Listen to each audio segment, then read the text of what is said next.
Medo e paixão. Essas são as duas coisas que vão guiar a sua vida. Nós somos pessoas que naturalmente nós somos condicionados ao medo. A gente tem medo desde que a gente nasce. A inconstância aí da vida e as coisas que a gente aprende a crescer com elas nos colocam medo. A gente tem medo de fracassar, a gente tem medo de não estar muito bem, a gente tem medo inclusive de dar certo. Talvez seja por isso que o medo ele é um dos grandes condicionadores, né, das nossas atitudes, das coisas que a gente pensa. E aí eu descobri que para eu ser uma pessoa melhor, para eu ser um grande escritor, para eu conseguir ter essa capacidade de influenciar pessoas e transformar elas por meio dos textos e das coisas que eu faço, eu não podia mais deixar com que a falta de coragem me dominasse.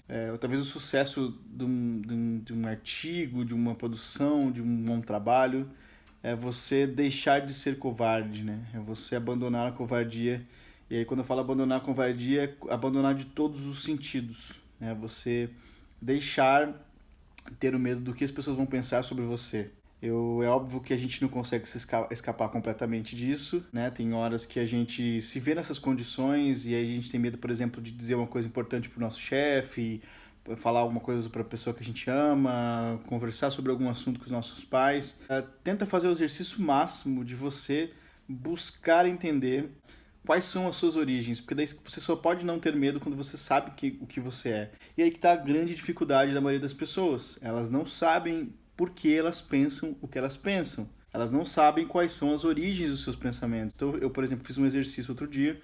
Eu coloquei algumas das convicções que para mim são inegociáveis, são coisas que eu acredito, que eu sempre acreditei, né? Enfim, coisas que para mim governam ali a minha vida. Eu escrevi isso num papel, seja pelas coisas sociais, coisas sobre o que eu penso sobre a vida, sobre as ações, sobre as pessoas, sobre o amor, sobre a fé, sobre todas outras coisas que envolvem a complexidade da vida humana. Então eu botei assim, elenquei tudo e comecei a rastrear. Pensei, poxa, por que eu penso o que eu penso ali? Né? De onde que eu aprendi isso? Qual foi o primeiro contato que eu tive com isso?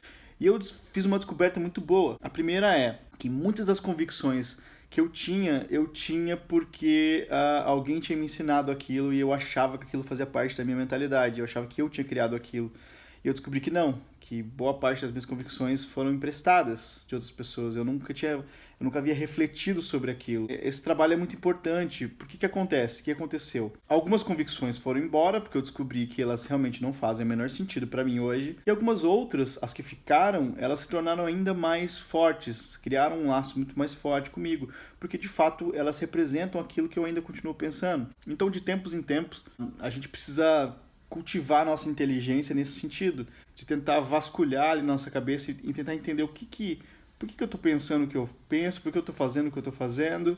E esse é um trabalho muito, muito importante para qualquer um. Mas aí nessa correria nossa do dia a dia, nessa falta de interesse pelo conhecimento também que existe, esse lado do brasileiro, acaba que a gente não tem essa prática de fazer isso. Por isso que a gente acaba tendo aí milhares de pessoas que comportam-se de uma maneira que elas não sabem nem o que elas estão fazendo, né? São pessoas que não refletem sobre por que fazem o que fazem, não refletem por que falam o que falam, por que pensam o que pensam.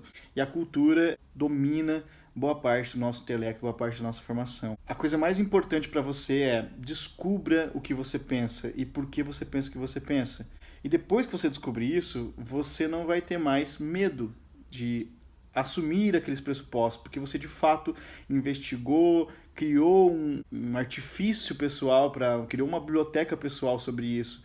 E aí quando a gente sabe o que a gente pensa, a gente deixa o medo de lado e basicamente fica nessa troca de informações com outras pessoas, mas daí agora sabendo exatamente o que você pensa. E automaticamente também, você sabe quanto aqueles pensamentos te transformam, e aí você fica mais claro para você também o que você ama. Imagine só um mundo real onde você fez esse trabalho, rastreou o que você pensa, eliminou o que precisava, fortaleceu o que precisava, e aí você acaba chegando ali num resultado onde você, de fato, ama alguma coisa e anda na direção daquilo e também sabe, não tem medo de criticar aquilo que não faz sentido nenhum para você. E esse pensamento faz algum sentido para você.